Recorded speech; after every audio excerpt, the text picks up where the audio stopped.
giờ tôi một ít là mình sẽ yếu tự nhiên tao nữa. Tôi chết cơ đi.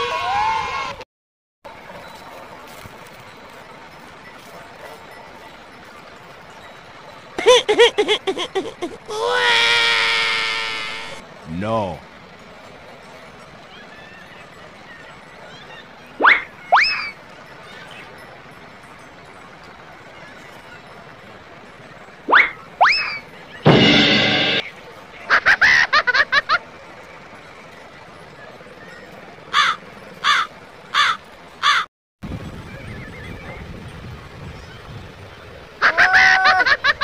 Nó đi tao nè. Dù linh nào họ một đĩa chỉ nó thích cái chơi lãnh nhiên đâu cơ. Không nát chưa. Một đĩa rồi. Bao nhiêu đĩa rồi. Chỉ cho xí ta sử dụng cho mình dùng xài nữa cậu quen thì cậu con ăn rồi. Cá cơ. Để có một trả đó. Nó thì ít là nó chi tiêu, nó chỉ là cái ít tiêu. Rồi nó thì luôn chỉ là ít tiêu. Ok. Nó thì cũng mà đi, muốn không con á?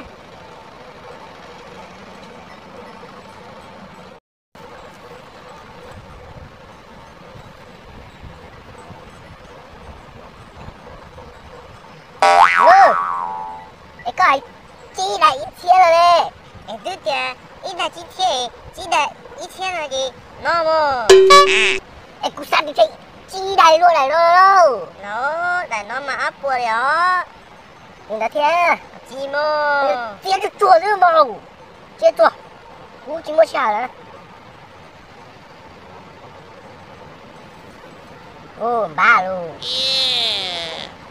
Đó. Con hai đâu tụi nữa. Chọn nữa. Chỉ mua con hai rồi. Nó đi dù hạt xin cái lúc nát tụi đi. Tàu này tôi sẵn tiền chơi chi này nó đầy nó ít xía nữa nó hấp vào nữa bây giờ nó thảo chứ nó khi chết cá thì lại Ok. để một dưới cú dưới nó thì nó chỉ chơi chọc quý lõ là nó có nào tao rồi Ok. tao cơ wow. Ao. Anh nghe cả. Nó cú rồi. Ít chưa? Mua mà. Này nó không tao luôn. Nó chi thế chị. Tao có tính nó chị. Ý đại á. Wow, ý đại á. Chi hả? Là tao. Tao có tính nó. Nè. Ê chị ơi nó. Cô nó nói chị con chỉ là tao của ớt xia đây. Ớt xia đây. Ôi dồi má. Ôi dồi hả.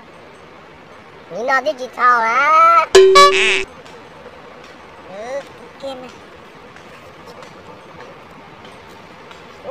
Chị mua đi. Đây này nó bố. Nó. Nhỏ chiều. Nó tôi mua số ớt bố. Nhỏ chiều. Vô mà. Nó chị. Ớt chiều. Nè. Đi con. Chiều cho nó.